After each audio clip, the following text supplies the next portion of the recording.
Hey up, it's Steve from the Old Yorkshire Geek, and welcome to episode 113, 11 of Magnificent Mondays. And this week we're going to break down and review Barbarella from 1968. I've picked this because in the last week or so, Sydney Sweeney has confirmed that she is in pre-production or whatever of a remake of Barbarella with herself in the starring role, which should be interesting. I don't think she'll have that wide-eyed innocence that Jane Fonda has in Barbarella, but anyway, whatever. But before we start, don't forget to like and subscribe. I'm pointing down there, you see. Like and subscribe, share the videos, drop a comment, hit the notification bell if you're subscribed already. Right, we're live on YouTube. Let me double check. Yes, we're live on YouTube. We're live on Rumble, and we're live on Twitch. Don't know why I keep doing Twitch. Not bothering with Facebook this time because it all went wrong last time, didn't it? So never mind. And Wingrace is here saying, Barb. Yes, we won't go on about Jane Fonda's political leanings. We won't mention that. And he says, Sydney Sweeney. Oh no. Master of the pun. Wingrace. Where were we? Explore description for links for stuff like merch and me books. Are they under here? Hang on, where are they? There they are. Me books, Amazon Kindle and paperback. Give them a whirl. What else? My other websites and my other channels, my music channel and me other channel that's just like miscellaneous stuff. And what else? Become a member. There we go. Become a member. I always forget, don't I? Become a member. So, like Wingrace. Wingrace is a member. Wingrace is a member. No, he ain't. I'm lying. He's a member. I'm going to say he's a member twice. But no, he isn't. Because Archmage Frey's a member as well. And that's not Wingrace. They are two completely different people. Because you'll get early access videos and exclusive videos and stuff like that if I ever get round to doing any again. But I will, honest. And super chats and super thanks are greatly appreciated. Right, so off we go. Barbarella, which I've got on Blu-ray. Not a good Blu-ray, to be honest. The picture's nice, but the bugger all on it, apart from a trailer. So pretty vanilla Blu-ray, but whatever. It says, it says, where are we? Barbarella, Queen of the Galaxy. It originally wasn't called that. It was re-released in 1977 because of Star Wars. And they stuck the Queen of the Galaxy thing underneath. I'm guessing so that people would know it was a space film. And so they get some extra money from that and extra viewers and stuff. But anyway. But the film is just called Barbarella. From 1968, as I said, starring Jane Fonda as Barbarella, John Philip Law, Marcel Marceau, the famous mime, David Hemmings. When I see David Hemmings, I'm always reminded of, if you're British, you'll know you might not know, but the British comedian Harry Enfield, who did a sketch on one of his TV shows called Pop It on a Swing. If you know, you know. I'm sure it's on YouTube. If you look it up, it's on YouTube. And they have a character in there. It's supposed to be set in swinging 60s London. And they have a character called Michael Hemmingstamp, who was one of London's most lovable shits. And I was thinking, when I see David Hemmings, I always think of that. Anyway, and Ugo Tognazzi, which is an amazing name. I imagine he's Italian. Directed by Roger Vadim, who was Jane Fonda's husband at the time. Loads of writing credits. God knows why, but there is. And based on the comic book Barbarella by Jean-Claude. Is it Forrest or is it pronounced Foray? I have no idea. At a budget of $4 to $9 million. Well, pick one. I don't know. We'll say 10.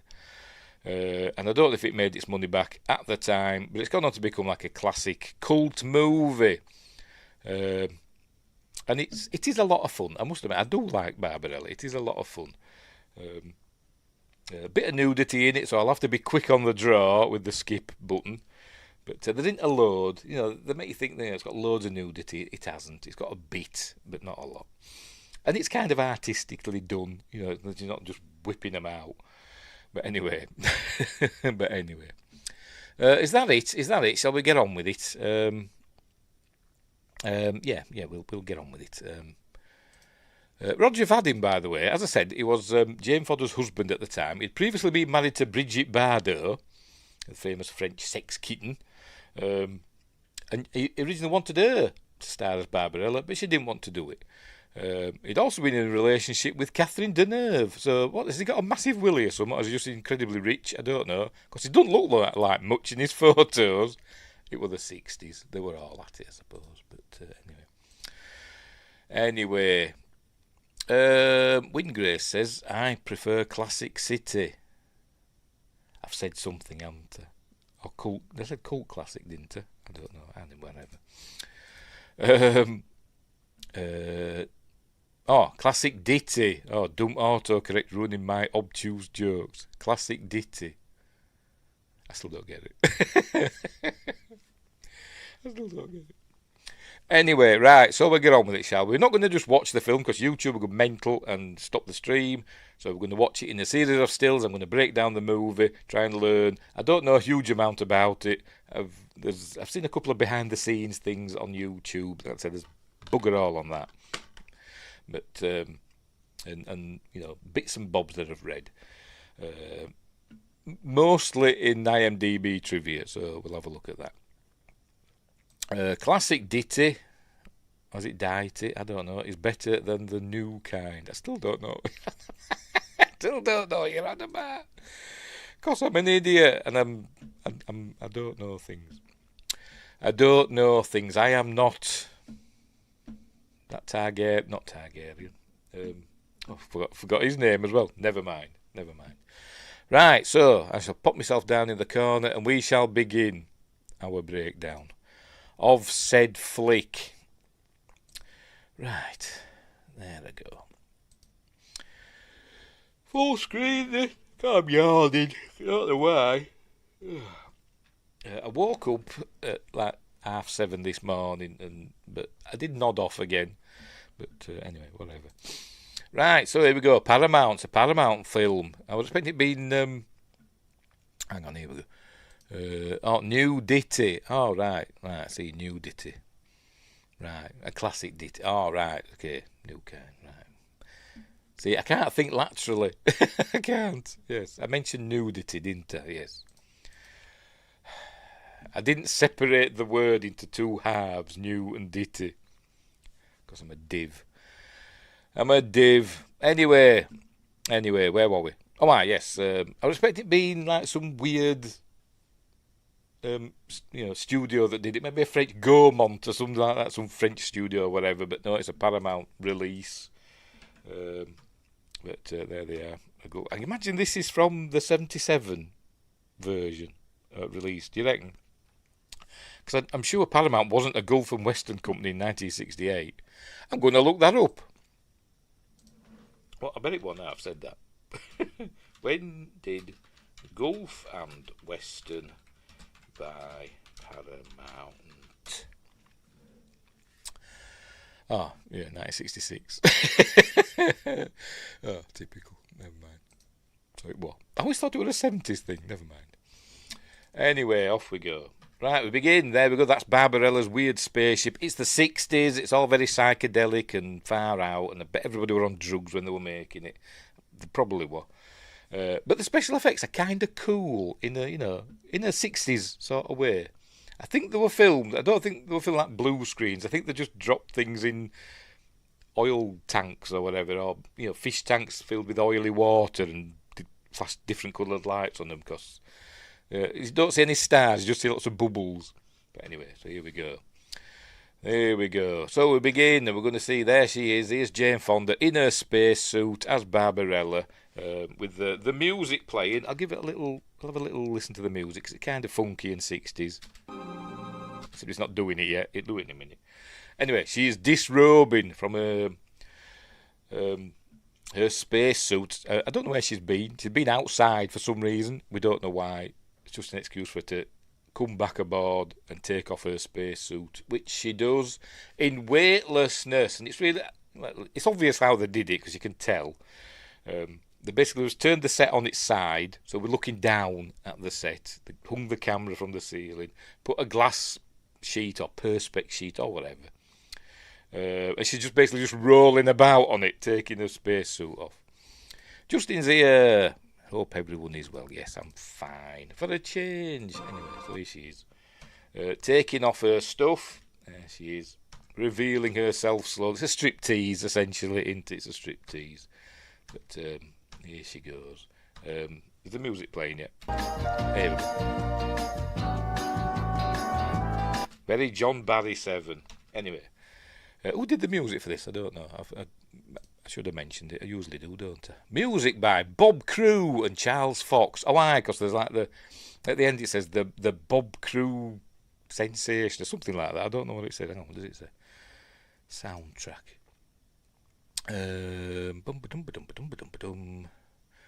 Bob Crew Generation. That's what it credited as. So I said like the John Barry 7 or whatever.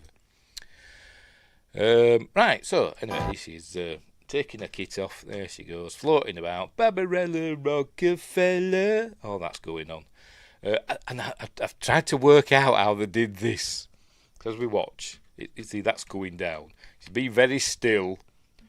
And I can't work out if it's a solid thing that they're just pulling down to reveal her face, or if it's some sort of liquid that they're draining out. I don't know. I was thinking, is it a liquid? Because as it gets lower, we see weird stuff happening in these shiny bits as though it's a liquid. I can't really make it out. You see what I mean? There. So is it a liquid that's been drained out? Like mercury or something like that. I don't know. But it looks cool anyway. It looks cool. Her visor or whatever. And then we see the lovely Jane Fonda. As I said, not going to mention her political leanings and all the stuff that went on, Hanoi Jane, etc. Not mentioning that, even though I just have, but I'd get it out the way. We need to talk about Barbarella. She was 31 when she made this film, and at the time she said she didn't like making it. She felt all self-conscious because she was a young woman, basically taking her clothes off for camera. But she's done really a lot in this film. She's done a bit, but not a lot. But 31, young woman. Anyway, never mind. But she looks fine to me. But there she is. I like the credits as well, by the way. Nice animated credits. Very, as I said, it's very 60s. Anyway, there she goes. Here we go. I've got to play the music again. It's Barbarella. Look, it all moves about because it's all funky and 60s. I'll say that a lot. Anyway, so off we go. I'm going to have to be quick here because she's getting to the nitty-gritty. She's getting to the nitty-gritty. There you go. She's taking her clothes off. I think that's a scratch because it's not a wire. Because as I said, she's rolling about on glass. Sometimes you can see a reflection in it. Oh, steady. Sometimes they cover bits and bobs up with writing. Sometimes they even, I think when we get to when we saw David Hemmings as credit, they kind of put a light bloom around it just to cover her up. Excuse me. But anyway, right, so there she goes. I said I'll skip past that on YouTube. I'll get iffy with me. So I'm choking on my own spit. Because I'm getting excited to see Jane Fonda in the Duff. Justin says 31 in that era was not really young. Not really. I mean, life expectancy in the 60s was, 45? I'm kidding. I'm kidding. I was 1 year old when this film came out. I didn't see it on release. Oh dear. I remember seeing it when I was quite young, I must admit. We're on telly, on TV, when I was quite young.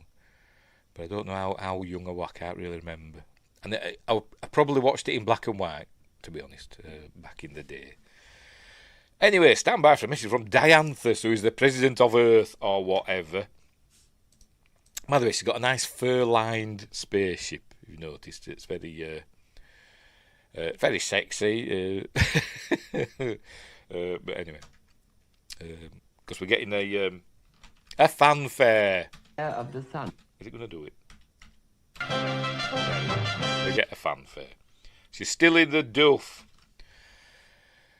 Anyway, so here he comes. I don't know who he is. Hang on, I'm going to show his face. There he is. He is the president of Earth or something. And they're all going, the greet back. They don't do that, but they go greet, love, because it's all about peace and love, because it's the 60s. And I don't know who plays him. Let's have a look. Who plays the president of Earth? Claude Dauphin. I imagine he's French. Let's have a look. Cast. Claude Dauphin. Yes, he's a French, or he was a French actor. There we go. I imagine he's been in lots of French cinema. Not that I know a lot of French cinema. In the 60s, maybe 70 was life expectancy. Maybe, I don't know. Anyway, so she's sending her on a secret mission, we learn. What I must tell you is not only grave, but, I don't know, whatever. Cosmic. It's a secret. So she's got to go after a scientist named Durand. If that sounds familiar, they were a popular 80s pop group called Duran Duran. I don't know why they took the D off the end, but this is where they got their name. Oh, pardon me. Simon Le Bon and all them. The Taylor brothers. I don't know anybody else who were in Duran Duran. Yes, they got their name from this film and dropped the D off the end. But when they say it, they don't actually sound. It's a silent D. See if she says it. Duran. See Duran. She says Duran. So it must be a silent D. But anyway, so they're going to Tau Ceti. That's where the traveller's from, isn't it, Winggrace, in Star Trek: The Next Generation? He's from Tau Ceti, is he? Oh no, is it from Tau Alpha C? I think it's from both, isn't it? I think they've said both. Sometimes it's from Tau Ceti, sometimes it's from Tau Alpha C. I'm probably getting that wrong. But anyway, she's got to go and look for Duran, who's an Earth scientist who's disappeared, and he was working on a weapon. There we go, the inventor of the positronic ray. Is that one of Data's brothers? Data, Law and Ray, because they're positronic, aren't they? I know. Isaac Asimov invented or whatever, came up with the term positronic. I know. Anyway, so she's got to go and deal with that. She says making a weapon. She says, why would anybody want to make a weapon?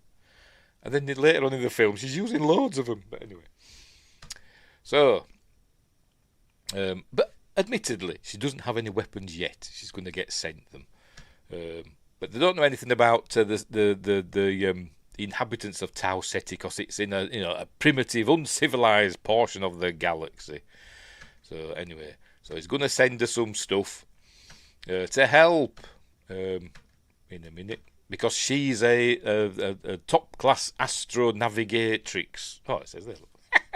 5-star double-rated astronavigatrix. I want them to start putting X on the ends of things to do with women. She's not just a navigator, she's a navigatrix. So they should change female bus drivers to bus driverixes and stuff like that, don't they? That's what I reckon. Anyway, so there, she gives him a salute. He cops an eyeful. And anyway, so we're going to send... by the way, yes... description of Duran. Age 26, hazel eyes, rather handsome fellow, and we've got a photo. There he is. And she does actually laugh. I wonder if did they really show her it and she wasn't expecting it? I don't know. Because she does actually laugh out loud. Because you see the arrow pointing at the photo, he's got a helmet on, we can't see him. 6, hazel eyes, a rather handsome fellow. I wonder if that were, she wasn't expecting it. I don't know, but anyway. Right, so there we go. Sending a portable brainwave detector which will flash when she's in the presence of Duran, and some weapons as well. There we go. Oh, crikey, that was close, wasn't it? There we go, some weapons. Cool weapons that wouldn't look out of place on Men in Black, would they? Anyway, there we go. There's the, what they call it, the cricket. Noisy cricket, isn't it? Anyway, one day, Barbarella, we must meet in the flesh. Yeah, wouldn't he like to? Anyway, there she's got all the weapons ready to go. Very Flash Gordon, isn't it, by the way? The 1980 Flash Gordon. Wonder if they took some inspiration from this. I don't know. Anyway, she's going to get dressed. Anyway, she comes back out. There she is. Oh, she's come back out. See a bum there, look. Here he goes. Just comes back out. All ready for action. Right, so off she goes. She's heading for Tau Ceti. She's got a computer that talks to her, by the way. I think that's the computer that's talking now. She gives it a name. I can't remember. Continuum now beginning. There you go. It sings to her and stuff like that. Let's see who does the voice for the computer. Does it say? Does it say? Voice of the computer. Is it going to say? I should just give it a name, but I can't remember what it is. Have I missed it? It must be here somewhere. Barbarella, Pie Guy, Great Tyrant.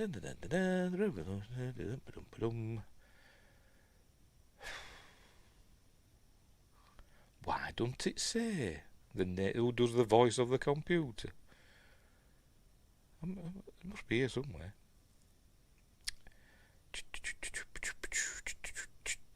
I have no idea who does the voice of the computer. It doesn't say on IMDb. I'm still looking. No, don't say. Never mind. I can't remember what it's called either. She does mention its name. It might be further back.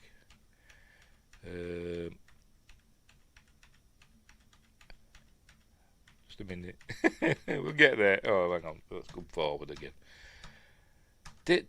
So anyway, off they go. I don't know what that is, but there we go. Alfie. So it's must be called Alpha or something. I don't know, but it does mention its name.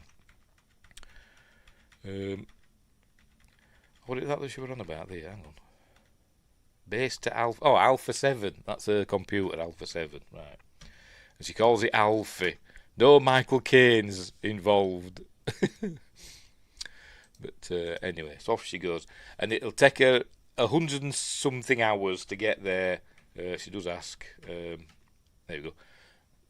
154 hours. So she's going to go to sleep for 154 hours in a very comfortable plush spaceship. Let's say fur-lined. So she's going to roll about on that bed for a bit. Just for us. And off she goes. Like I say, it's just... There's no space. It's like bloody fluidic space, isn't it, Windgrace? That's what it's like. Like we saw on Star Trek Voyager. But anyway, so off she goes. Anyway, wakes her up. Here he goes. He's going to wake her up now. He's going to sing to her. There we go. He's going to sing to her his Alfie. Barbarella, rise and shine. It's mental, isn't it? It's mental. Anyway, I've only just started.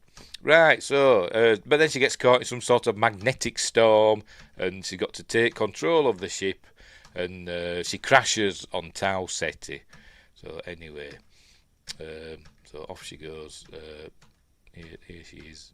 As I said, lots of the space is like, a fish tank probably filled with oil, different coloured paints and oils and stuff like that, just to make effects like this. They did it as well at the beginning of the Superman, the movie, didn't they? But anyway, so here she goes. There you go. She's heading down to the planet. There it is. And she's going to crash any second. Has she crashed already? I think she crashed already. Yeah, here she goes. Yeah, she's going down, just like Luke on Dagobah. Crash. Just it's the 60s and 70s were an awesome time and look for movies. Yes. And then, it's not the same, is it, nowadays? They had a distinctive style all to themselves back then. We can never go back, unfortunately. Anyway, so out she pops. She's put a cape on, look. Actually, she's changed her clothes entirely. When did that happen? No, she's got that on. Where's she going to go now? Oh, right, there we go. She's got her clothes there. With a little cape to protect her from the elements. So out she comes. Lots of costume changes for Jane Fonda in this. Anyway, so here she is on an alien planet. Star Trek, the original series, set number 3 or whatever, I don't know. It filmed at Cinecittà in Italy, in Rome. the famous, Italian film studio. That's where it was filmed. I don't know did Dino De Laurentiis own it, or I don't know. It's a Dino De Laurentiis production, by the way. But that's where it was filmed. So that's probably why we get a lot of Italians in it, and a lot of people that have had their voices dubbed, because I imagine they were Italian actors and actresses. But anyway, there's a ship. It's got a big blooming hole in it, look, for crying out loud, so it won't fly. Anyway, some little kids appear, some kind of creepy girls. They're supposed to be twins, even though they look nothing alike. Well, not really. Maybe they are twins in real life, I don't know. But have they? Let's have a look. Does it say? Does it say... what are they called? I forgot what they're called now. Stomoxis and Glossina. Well, they've got the same last name, so I'm guessing the sisters. Are they twins? Don't know. But anyway. Whatever. Anyway, they arrive. We learned that they are more but yes, they do look a little alike. I'm exaggerating. I said they look nothing alike. They do look a lot alike. But anyway. So she can't understand what they're saying. They're all talking like and all that. And so she's got to adjust her tongue box, she calls it. Let's just say it here, look. Hang on, where is it? Where is it? There we go. I'll adjust my tongue box. They should have called it that in Star Trek, shouldn't they? Instead of a universal translator. Deploy the tongue box. Anyway, as she's doing that, one of the little gets is picking up some sort of crystal or whatever, or a little bit hard lump of ice, and she's going to throw it at her, throw it at Barbarella, like a snowball, like putting a stone in a snowball, and hits her on the head. There we go, and knocks her out. And they tie her up and put her on their sled, which is pulled by this weird manta ray creature, whatever it is, pulling them across the ice. Here they go, look. It's mental, isn't it? It's even smiling, look. It's a happy little manta ray. Riker is on board with that. I imagine so. The tongue box. Anyway, so off they go across the ice. She's now a prisoner of the little girls. We learn later on, spoilers, that the two girls are actually the nieces of the great tyrant, the evil ruler of Tau Ceti. But anyway, right. So they arrive at this spaceship, which we learn is Duran spaceship. She does say that, but there's no sign of him, and she's asking, does she know where he is? And they're not answering, because I don't think she's done her tongue box before she got knocked out. But anyway, there's some other kids there, other creepy kids in weird wigs. And now we're going to get the bit that freaked me out when I was a kid when I watched this. I thought it was kind of scary. But they're tying her up, and they're all laughing at her and stuff like that. And then the dolls come out. Terrifying dolls. I don't like dolls at the best of times, but these are even worse. There we go. She flips a switch, and the dolls come to life and start heading towards Barbarella with gnashing sharp teeth. Here they come. There they are. Look. It is. I was genuinely scared in this as a kid. But anyway, so they basically attack her, and they're just giving her little nips and stuff like that, and she's freaking out. There they go.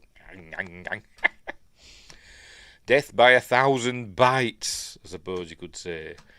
But anyway, so she's been sat by these dolls. But then rescue arrives in the form of whatever he's called. I don't know what he's called. This is Ugo Tognazzi, by the way. Mark Hand is the name of his character. I don't know if they say it in the film, but here he arrives with his the kind of robot soldiers. They said that men of leather, or leather men, because there's nothing inside them. They're used in the capital city of Sogo as well. The great tyrant uses them, and he's got a couple as well, and they've got whips. So he saves her. Sends the kids packing, and he rescues Barbarella. Oh, no, they catch them all in the net and take them back to Sogo. Because he's like the child catcher, I suppose, from... what do they call it now? Chitty Chitty Bang Bang. Anyway, right, so he saved her. Here he is. She adjusts her tongue box. He's speaking like the kids watch. Can't understand him. And then... I'll just say his name, look. And then suddenly he starts speaking in English. Are you all right? There we go. Are you all right? I suspect his voice might have been dubbed as well. Does it tell us on IMDb? Mark Hand voice. I'm just getting. It might not have been. I don't know. I'm just guessing. It doesn't say. It doesn't say. So maybe it is his voice. I don't know. But it looks as though he's being dubbed. But I might be wrong. Anyway, right. So off he goes. Takes her to his sled, whatever. And there he goes. The catch man. He goes catching these kids and takes them back to Sogo. So anyway, so she's all grateful, and so he's gonna take her. Oh, I see. There's a ship there. You know, I'm here to find Duran. My ship's broken and all that stuff. So it says, "Here, get in my sled thing with wheels and sails, and I'll help you out." And he's, copping a good look. So off they go. Great effects. Anyway, he wants to make love to her because it's the 60s. So she says, "Okay, I've got some pills," because that's how they do it in the... I can't remember what year it's supposed to be. It's in the year 3000 or something. I don't know. Did it say? Hang on. Bear with me. An unspecified future, it says. Right, fair enough. I'm sure I've seen somewhere that's supposed to be like the year 3000. Does it say? Hang on. I'm going to look it up. See if we know. What year is Barbarella set in? Do we know? The 40th century. Right, there we go. In the year 4000. Though some sources state the 41st century. Right. So it's from the year 4000. Cool. Anyway, by that time, they don't get down and dirty with each other. They pop a pill and hold hands, but press palms together. Bit like in Demolition Man, when Sandra Bullock and Sylvester Stallone did it. They did it with pills. So this is obviously where they got it from. But he don't want any of that. He wants to do it the old-fashioned way. She says, "No, only the very poor do it that way." She's getting the pills out. Exaltation transference pellet. But he don't want it. He wants to do it the old-fashioned way. So anyway, she's unsure of it, but she gives in. And as they're going round, there we go, we're hearing all the sexy music playing, I suppose. Oh. Here I go. There we go. As they're getting on with it. Anyway, so when it's done, there she is. She's all singing to herself because she's in ecstasy. So there you go. Her clothes were torn by the dolls, and so she's going to use some of his furs, which all fit perfectly. Anyway, so he's got to go off and do something. So anyway, right, so she's got some furs on, and she's back at her ship. It didn't look that far, did it? But anyway, here she is. And the ship's broken, but I can't remember what happens next. She's got to go. No, what happens now? Can't remember. We'll find out in a minute. Right, so she goes back on board. Oh, it does take off. But I think it crashes again pretty quick. There it goes. Yeah. It is going to crash again. There it is. She's gone under the lake, because remember she's on a frozen lake, and Josh Temple's here, harpoon at the ready to take on some of these great tyrants' guards in a bit. But anyway, she's under the water now, and then she's going to pop up, I think, in the labyrinth or something. Yes, there it is. She's come up. I know we're pressing the wrong button. In the labyrinth, which is the city of Sogo overlooks it. Sogo, so named after Sodom and Gomorrah. Because only evil people live there, and all the good people exiled to the labyrinth. But anyway, there she's fallen over. What's happened there? Oh, she trips up. Look. By the way, another costume change. And there she is. And then we're going to meet Pygar. Here he is, the blind angel. But, copping a feel. There he is. John Philip Law, who you may know from The Golden Voyage of Sinbad. I'm sure he's done loads of other stuff as well. Tongue box sounds like a Cenobite. Oh, name of a band. Yes, it does.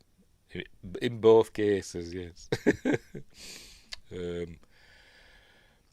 A heavy metal band. One of those that just shouts the lyric. Blah, blah, blah. That's tongue box, isn't it? Anyway. So there he is. We learned he's blind because they were blinded by, the great tyrant or whatever. Because angels are good. There you go. He says, are you an angel? It says he's the last. There we go. Last of the ornithanthropes. Just call him an angel. Anyway, so he says he can't fly. He's lost the will to fly. And let's say he ended up on this planet because we're caught in a magnetic storm, much like she were. And then they were taken to Sogo, where they were blinded and tortured and all that stuff, and then banished to the labyrinth, where all good people are sent to the labyrinth. So anyway, so he's going to show her around. Anyway, he's going to introduce her, to Professor Ping, who's a scientist. Oh, and we're seeing that it's supposed to be like purgatory. Look, people are becoming part of the labyrinth or something. They seem to be growing into the rocks. I don't know why, they just are. It's not a nice place to be, but all these are nice, good people. Is that Jane Fonda looking through there? Is it somebody else? I don't know. It looks like her, doesn't it? I don't know. Was she looking through that gap? Anyway, whatever. There we go. We're seeing people turning into rocks or becoming enveloped in rock. I don't know, but whatever. But there's Professor Ping, played by Marcel Marceau, the famous French mime. I think this might be either his first or his only, I'm not sure, speaking role in a movie, but then they went and overdubbed him. And I don't know who does his voice. Does it say on here? Professor Ping. Who was he overdubbed by? It doesn't say. But I've seen that he has been overdubbed. Just bear with me. I've seen it somewhere. Let's do a Control F in here. Type in Ping. Robert Reety, portraying Professor Ping, was famous French mime Marcel Marceau, who was cast against type, playing a deadly loquacious speaking role, but dubbed by Robert Reety, or Rieti, I don't know how to pronounce it. So there you go. He was dubbed. So this is his voice in this. What is your origin? Sticks that on himself. You are female, as a look. Anyway, so he's an amazing scientist. So she says, "Can you fix me ship?" So he says, "Of course, I'll have a look." But there's explaining all that is not evil is exiled to the labyrinth, and then we see this fella who's becoming invisible for some reason. I don't know. I don't know if it explains it. It says what he is. Who is that gentleman? One of the grand grotesques. For some reason, is becoming invisible. I don't know. But they thought, well, we need a special effect in this scene. So stick some blue on him and we'll use a blue screen to make him look invisible. Is he withering away because of stuff? I don't know. But anyway. She says she's got to go to Sogo because that's where Duran Duran is. And he's hungry like the wolf, I imagine. She wants Pygar to take her there, but that can't fly. Professor Pig says the angel is aeronautically sound. It's in his mind. He's lost the will to fly. Anyway, so he takes her. She takes him to the ship, and he's gonna fix it because he's amazing. But he's gonna take her to see his nest now. There we go. So there we go. It's a nest. Yes, that's where I live. And I think basically get down to it in the nest. Because next time we see, oh no, we've got some guards coming. The what they call them. Right, she dropped her gun because they're coming out with their whips. And she's saying, aim to the right. And then so it blows up. There we go. I think these explosions were done with compressed air because in the credits there's a thing that says compressed air effect by, I don't know, compressed air Inc. or whatever. So I think that's how they blew up these guards. But there's nothing inside them. And she does say there's nothing inside them. What is it? The blackguards. There isn't anybody in there, she says. And he says, they are leather men without fleshy substance. But anyway, so there we go. It says, oh, how can I thank you for saving my life? He can think of something. There we go. And now she's singing again, so we know what they've been doing. There's not that much of an angel, is he? But then again, as he says, an angel is love. It does say, because it does say a couple of times in this, an angel doesn't make love, an angel is love. So I suppose they're always at it. But then he's flying. He's now, because he's basically shagged Barbarella, he can fly again. She's amazing, isn't she? She's Red Bull, isn't she? She gives you wings, literally. Anyway, so there he is, he's flying. So, oh, good, you can fly me to Sogo then. Yeah, okay, whatever. So off they go. Oh, we'd be shot down by the blackguard patrols, but she's got guns and stuff. There we go, she's got a gun there. Another change of clothes, by the way. I don't know where she's got these from. Maybe Pygar had them, I've no idea. But she's another costume change. Or maybe she went into a ship and changed, because it's just there, isn't it? So maybe she's changed in the ship. So off they go, flying. As I said, it's very Flash Gordon, isn't it? I bet Flash Gordon, the Hawkmen were inspired by this. And obviously the original Flash Gordon from the 30s. But anyway, it's off they go. But then the Blackguards come in their spaceships. Is it going to show it? Here they come. Oh no, they're going to get attacked. Fortunately, there's no pew-pews in this. Sort of near the end with the positronic ray, but it's just flashes, light flashes and stuff. It's a bit poo.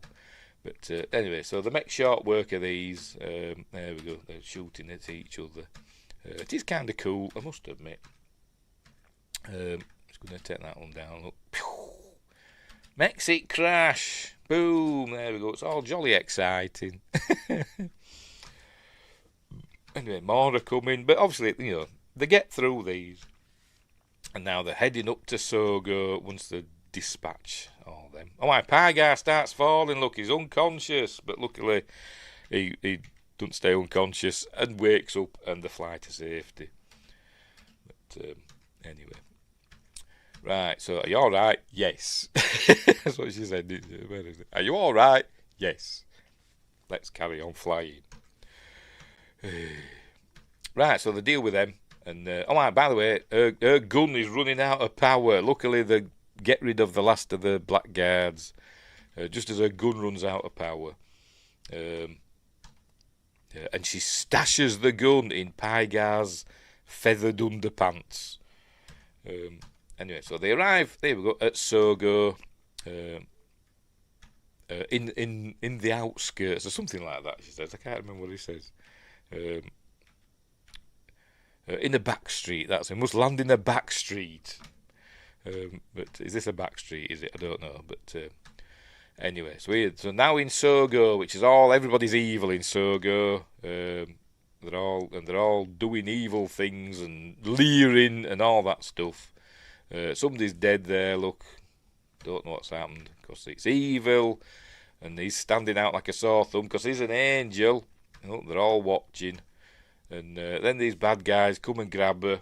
I think what's his face gets grabbed as well, Pie Guy, and he's dragged him off somewhere. And these chaps, they're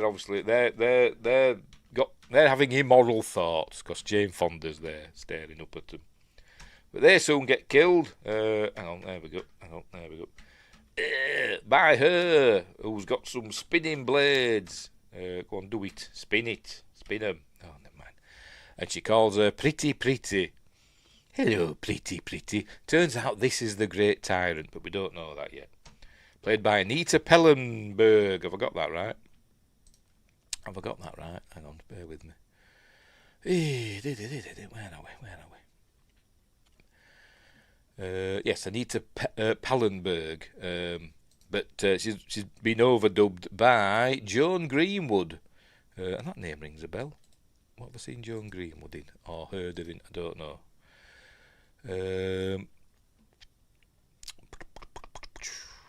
Mysterious Island. Yes, you're in Mysterious Island. She played a lady, what's her face, didn't she, in that? Yes, I knew I'd seen her in something.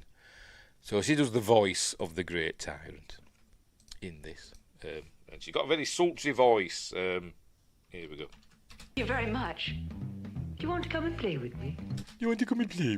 Very, I can't remember her name either now. I'm blanking on her name. Somebody else. Bear with me.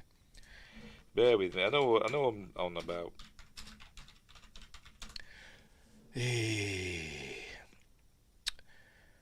Fenella Fielding. Very Fenella Fielding voice, hasn't she? A little bit. I say very and I say a little bit. What am I? Anyway.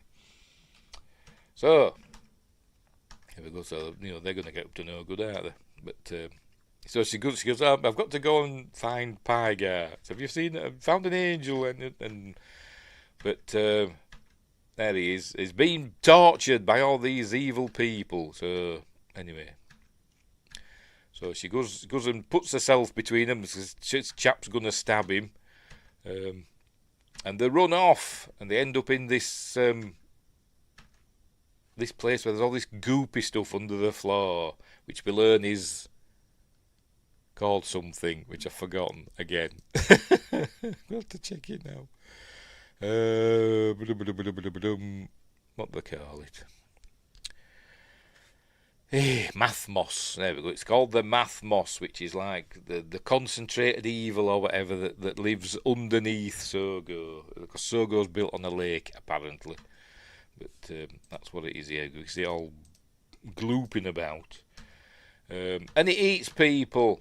And we see it get somebody. This poor lady gets got by it. She just goes through the door and disappears. And we hear her go, ah! So they say, what we're going to do? We're going to die. But luckily, Parker from Thunderbirds arrives. No, it didn't. It's Milo O'Shea, an Irish actor, but I think he just looks like Parker from Thunderbirds. And we learned, not yet, but we learn later on that he's Duran Duran. But at the moment, he is just, I forgot. I forgot the character's name. The concierge, that's it. He's the concierge for the Great Tyrant. But, what have I done? But he comes to the rescue and saves them. There we go. And he's saying it's the math moss. It feeds on evil or good. I can't remember. It does something. Curiously, composed like you and I of living energy, does it tell us here? Because I can't bloody remember. It's either it feeds on good things or it feeds on evil things. I can't remember which one. Energy in liquid form. It watches us. Right, yeah. Because it's positively charged. Does that mean it's good? It feeds on negative stuff. There we go. But and it has a terrible appetite. But anyway, Pie Guy gets caught, as we see. He just ends up in a net, and they've caught him in a net and taken him away. And he says, "Oh, don't worry, it'll be fine. You sit here," and then shoves her down, shoves her down this pipe. So she goes sliding down the pipe. Whee! And now she's here. Now we see it's them two again. They learn that they're the nieces of the great tyrant. I've said the names before, but I've forgotten already. Stomoxis and Glossina. Were they in the comic? I don't know. I imagine so. They're doing all evil things, but they've got to go see the great tyrant. And she's in something's in this big balloon. I can't remember what. It's the great tyrant, I think, isn't it? Here she is. It's just waiting in that big balloon because it just pops open. Did you see it? There we go. I want to make a big entrance, so I climb in my big balloon. And here I come. I'll put my horn on my head because she's got a horn on her head for some reason. Saying, hello, pretty. So we learn that she's the great tyrant, and she likes to go and wander amongst her people in disguise. But anyway, she's kind of taken a liking to Barbarella, obviously. But anyway, she's saying why she's here looking for Duran, and they're not telling her anything. They're just saying that Pygar's there is being crucified as Pygar. So she says, de-crucify him. Look, she gives him an embrace. And remember, she'd stuck a gun in his feathery underpants. So she gets a gun out. But remember, it were out of power, but they don't know that. Anyway, she grabs the great tyrant and says, de-crucify him. She doesn't say lower him or anything, or let him go. She says, de-crucify him. I think that's what she says. Hang on, where are we? Yeah, de-crucify him or I'll melt your face. Ooh, and she goes, no, my pretty face, no. So they de-crucify him. But then the concierge comes along and says, look at her charge buckle or whatever. This gun's as as dangerous as a toy. So anyway, she'll pay for her tricks and stuff. Anyway, so she wants to make love with the angel. This is where he says an angel doesn't make love, an angel is love. So she's a bit miffed by that. Anyway, it's the 60s. I don't know if they do it or not, but to punish Barbarella, they're going to feed her to the birds. So they put her in this cage, this bubble that looks like, I don't know, something from, I forgot what they call it now. That TV show where they put you in the thing, don't they, and money all flies about. You've got to grab as much as you can. I can't remember what they call it now. It looks like that, doesn't it? It's like it's in a game show. But they're just going to get loads of birds to fly at her. Here they go, loads of birds flying at her. The script called for hummingbirds, but apparently, I don't know if it's true or not, but in Italy, they weren't allowed to import hummingbirds. I don't know. So, and it says they used wrens and lovebirds, but these look like budgies to me, budgerigars. I'm not a bird expert, but there's a lot of budgerigars, and maybe it's not bloody landing on here, is it? And maybe something like finches and stuff like that, like. My brother-in-law, he used to keep birds and stuff. He had like budgies and finches, zebra finches and stuff like that. Birds like that in there. I don't see any wrens. But anyway, apparently Roger Vadim wasn't happy with how the birds were performing, so he put a fan in it and started blowing them about. And they also put bird seed all over Jane Fonda, and she got covered in bird poo, apparently. And I think it might have made her a bit ill. I'm sure I read that somewhere. But anyway, there they are getting it. Well, the budgies, aren't they? The budgies, them, not lovebirds. So she's going to get pecked to death by the birds. But then she gets saved, as luck would have it, any minute, as she's about to succumb to the dicky birds. There she goes. She thought, hang on, is it happening? There we go. A trap door opens and down she goes. Oh, look there. Are they wrens? I don't know. A wren is a teeny tiny. It's the second smallest. Sometimes it is the smallest British garden bird. I think it flip-flops between the wren and the goldcrest. I don't know why I know that. I just do. And the wren used to be, maybe it is still, the most common British bird. 3 million. When I was a kid, anyway, 3 million pairs. Even more common than the house sparrow, but maybe it overtook it. I don't know. Anyway, she's been rescued. She's gone down a trapdoor. So down she goes through another pipe. Here she goes into the lair of Dildano, played by David Hemmings. Played by David Hemmings. Originally, it was supposed to be somebody else that played him. Antonio Sabato was supposed to play Dildano. I don't know if that's a take on a certain other word beginning with dild. I don't know, but Antonio Sabato. But it was replaced by David Hemmings because Roger Vadim said Sabato's performance was too serious. So they got David Hemmings into funny it up a bit. Anyway, so here he is. This is the headquarters of the resistance against the great tyrant, and he's the head of the resistance. So he's saved. And this fella comes in with a report, and it's all funny. He says, go out through the secret entrance, but none of the buttons and levers work. So he says, use the door. Anyway, so he's rescued her, and they want to find a way to kill the great tyrant, obviously, but they haven't been able to find a way to do it. Now Barbarella could be the one to do it for him, but first he wants to make love to her, because everybody wants to make love to Barbarella.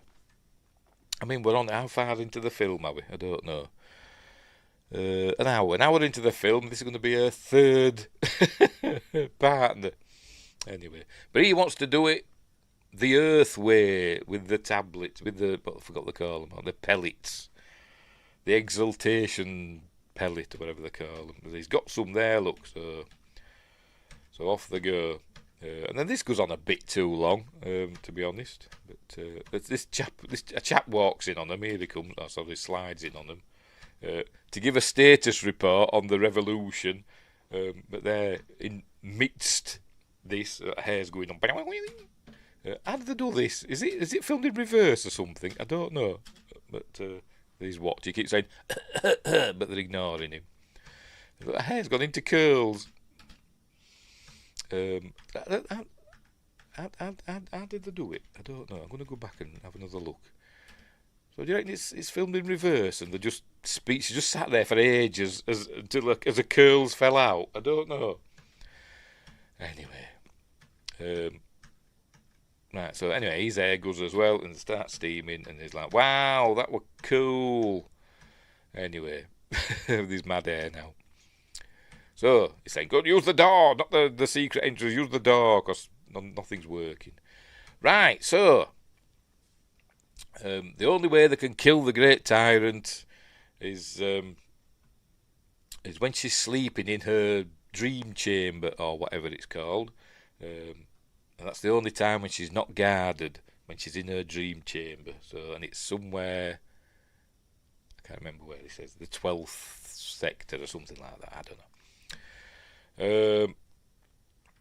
And she's telling that she's here to find Duran Duran and all that stuff, and yeah, whatever, he'll help her. But another change of clothes, look, another change of clothes.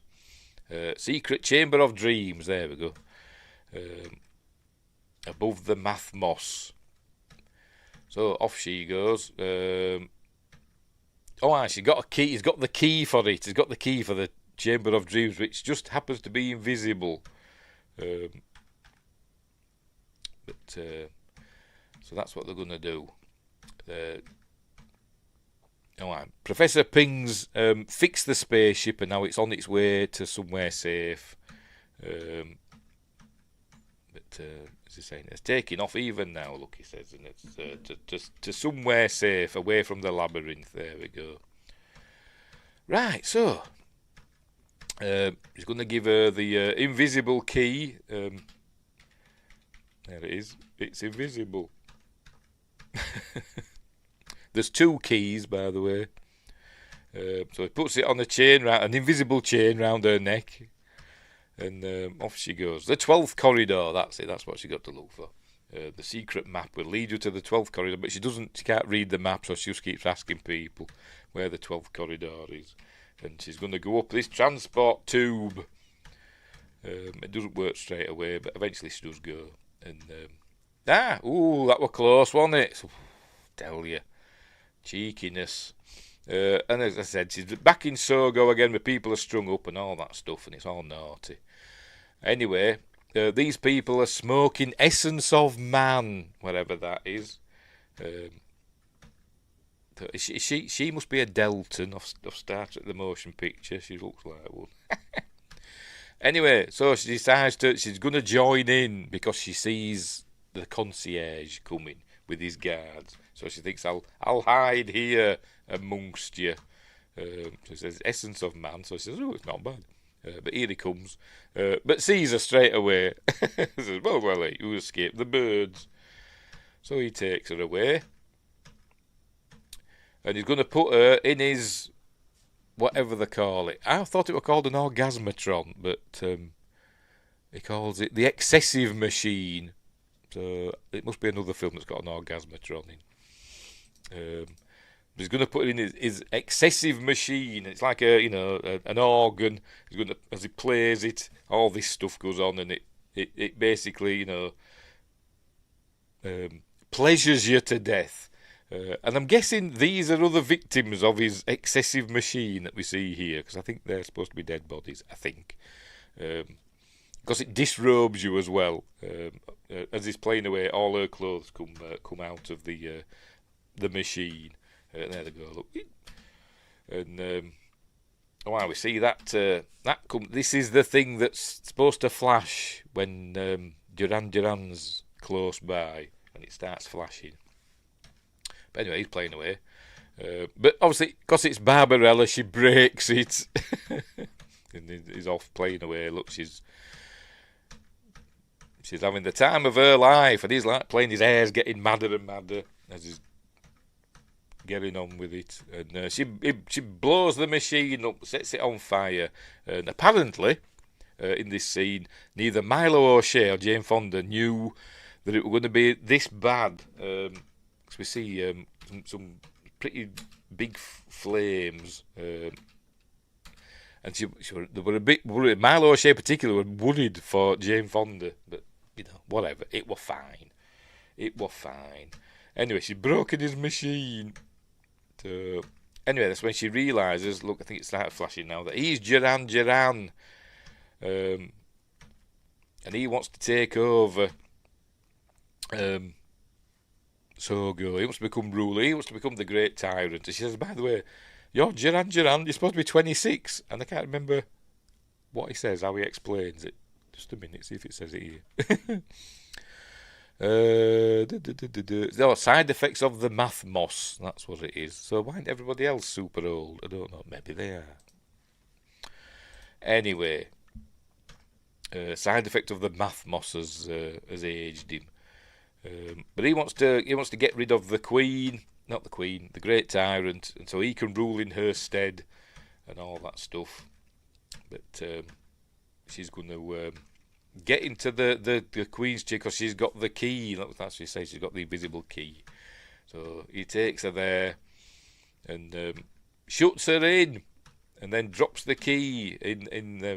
Pushes her in, and then drops the key in this like a pool outside, and then he goes inside and grabs the other key that's on the pillow and drops that in as well. So she's locked in. They're both locked in now, and the math moss will devour him, he says, because he's going to go and take over the city now and crown himself the new great dictator, master of the galaxy, master of the universe, because he's gone mental. Master of the universe!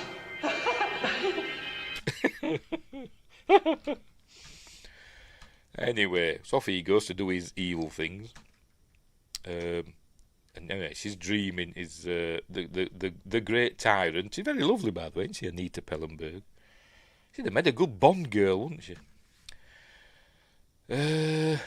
So we're seeing basically her dreams, her psychedelic dreams, and Barbarella's trying to find her way out of the chamber of dreams. Obviously, she doesn't, but we're seeing all this, trippy dippy stuff going on.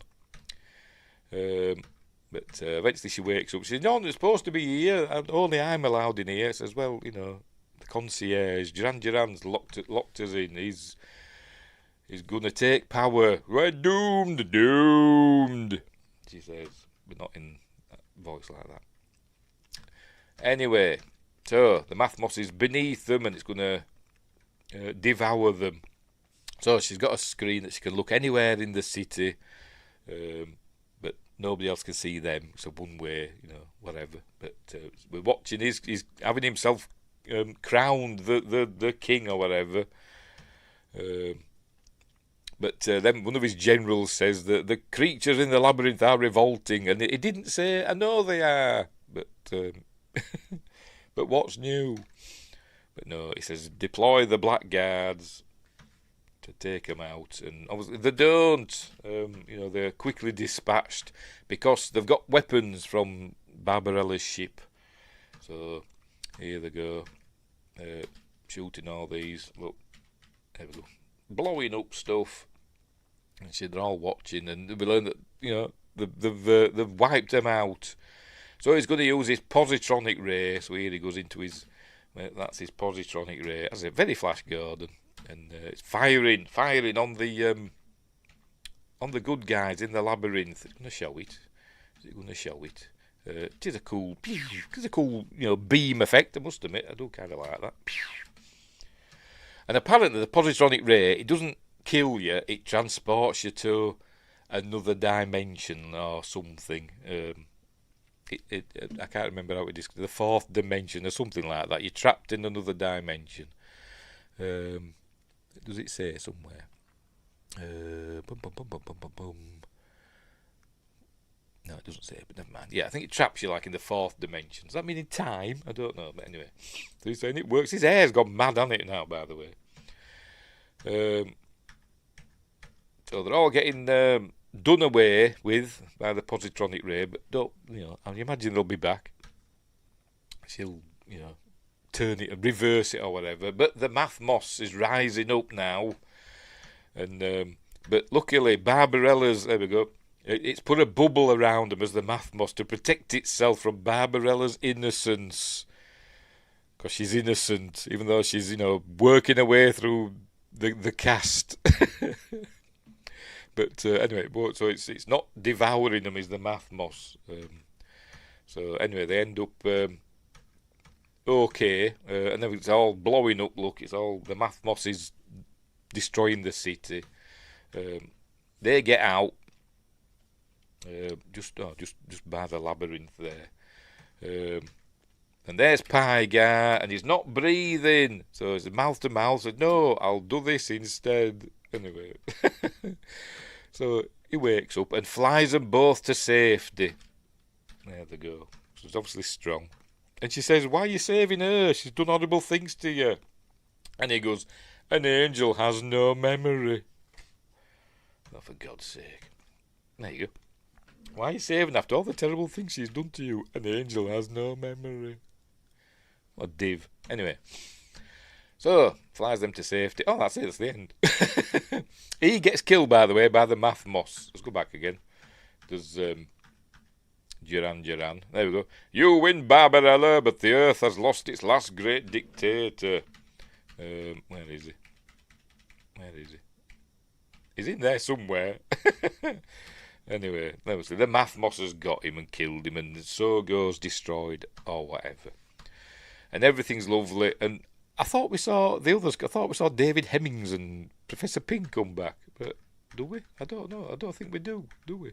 Do we see him again? Are they gone? Are they gone forever? I think they are. Whatever. Anyway. It ends, does the film, all of a sudden. As I said, it flies them to safety, and the film ends.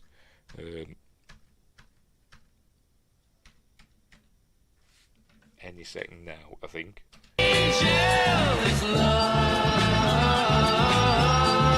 Love. Yeah, the film ends. There we go. There we go. Director of photography, Claude Renoir. Oh, we're going to do some James Bond films. At least one of them. He did Spy Who Loved Me, didn't he? Claude Renoir, he was the director of photography on that. Because they were going blind. They were going blind. They couldn't see the end of the set. You know that in Spy Who Loved Me, that they had the big set where they had the submarines in. It's supposed to be the inside of that huge oil tanker, wasn't it? That were devouring submarines. The set was so big, he couldn't see the end of it. So they got in Stanley Kubrick to help with the lighting and stuff. But anyway, he's the grandson of Renoir the painter. Shush. So yeah, there we go. So that's the end. It just ends. Everything's tickety-boo. I'll say David Hemmings, not Dildano, Professor Ping. I'm sure they came back. When the positronic ray blew up, I bet it brought them all back. I don't know. It doesn't actually say. At least I don't think it does. The fine pie guy flies off. Yeah, and that's it. That's just it.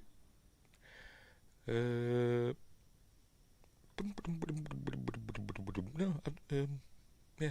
Maybe they're dead. I don't know. But anyway, the film ends. The Bob Crew generation. But yeah, it is a lot of fun. It is a lot of fun. Not amazing, you know. I wouldn't say it's the best film ever, but it is fun. And Jane Fonda's pretty good in it, I must admit. As I said at the beginning, she has this kind of wide-eyed innocence, even though she's shagging half the cast, isn't she? But in the film. But yeah, there we go. That's the end. That's the end of Barbarella. How will Sydney Sweeney fare? I don't know. Anyway, so there we go. A lot of fun is Barbarella. As I said, you can get it on Blu-ray. Don't get this one though. There's no special features. I don't know if there are any other Blu-rays or DVDs with special features, but that doesn't have them. And it's on Amazon and YouTube. You can rent or buy it on Amazon and YouTube and all that stuff. It is a lot of fun, and I think the effects are pretty good for 1968. So no, you know, it's not like the same year that 2001 came out. You know, it's not that, is it? But in its own way, you know, it's different and pretty cool. I must admit, I do like it. I do like Barbarella. Right, so we'll leave it there. We're all done and dusted for another week. Go and watch Barbarella, and then dream of Sydney Sweeney and all those costume changes and being attacked by the little scary little dolls. I wonder if I can't remember was it Charles Band that did the dolls, not dolls, Puppet Master films. Wonder if he were inspired by this film. I don't know. But anywho, I want to know what happened to David Hemmings and Marcel Marceau. Were they killed? Are they trapped forever in the fourth dimension? They wanted to do a sequel, I must admit, yes. He wanted to do a sequel, did Roger Vadim. Where is it? A sequel to Barbarella was planned in November 1968. Producer Robert Evans said that its working title would be Barbarella Goes Down. With the character having undersea adventures. All right. Terry Southern said that he was contacted by Dino De Laurentiis in 1990 to write a sequel on the cheap. 1990, bloody hell. With plenty of action and plenty of sex, and possibly starring Fonda's daughter. Would that be Bridget Fonda? I don't know. But yeah, it never happened. Barbarella the Squeakquel. That'd be better than Barbarella Goes Down, wouldn't it? Oh dear. Yeah, I bet there is a film called that that's available on a certain hub. But anyway. Right, so we'll leave it there. So what's coming up next? I'll tell you. On Friday, for Friday Night Point with Fear, we're doing The Conjuring, The Devil Made Me Do It, which I still haven't got round to watching, so I'm going to have to get on with that after this week. So that should be fun. I don't know if it's any good. We'll find out, won't we? And what else? On Wednesday, I'm not sure what I'm doing Wednesday. We will see. I was supposed to do a Stargate thing last night, with 10 minutes to go. I kind of got cold feet, and I thought I don't feel up for this, so I cancelled it. And I thought, shall I do it on Wednesday? I don't know. We'll see, because the new Stargate stuff. But anyway, whatever. I don't know. We don't know. We'll see what happens at the time. Maybe I'll just spring a surprise. I don't know. Right, so we'll leave it there. So thanks, Win Grace and Justin and Josh Temple. Did anybody else pop in? No. For keeping me company. Let's check on Rumble. Oh, crikey. Over on Rumble, Kappa6 says, "Hi, follow me and I'll follow you." Fair enough. We'll just do that. Just bear with me. Let's go to Kappa6 and follow them. Oh no, that's not doing it, is it? Whatever. I'll do it later. Yes, I will. So they're not saying anything about Barbarella, but anyway, at least I got a chat thing on it. It doesn't show it, does it, on StreamYard? Just somebody saying, "Hi, follow me and I'll follow you." I'll do it later. Justin says, "No worries, brother. Hope you have a great night. Happy Thanksgiving to all." Oh, yes, you've got your Thanksgiving coming up, haven't you? Is it the 27th? Is it this Thursday? Is your Thanksgiving Day or whatever? We don't have it over here because we're not thankful for anything over here. But yes, so have a happy Thanksgiving if I don't see you before then, and all that stuff. It's always on a Thursday. Yes, is it the fourth Thursday? I forgot, the next to last Thursday in the month or something like that, isn't it? Something like that. In November. Anyway, right, so yeah, we'll leave it there. So have a nice Thanksgiving, eat lots of turkey and all that stuff, and argue with your families. It's like practice for Christmas, isn't it, for you? No, they have one in Canada as well. They have a Thanksgiving in Canada as well, but I don't know when that is. Is it at the same time? I don't know. Josh Temple says, "Happy Thanksgiving, everyone. If you don't celebrate, have a great day." A jive turkey. Says, it's a 70s phrase, isn't it? Yes, happy Thanksgiving. Right, so I'm going to go now. So thanks all for keeping me company, and we'll leave it there. So Josh Temple's a ham guy.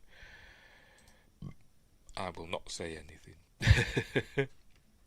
Right, so we'll leave it there. So thanks for watching, wherever you are. Look after each other, and until next time, I'll see you there.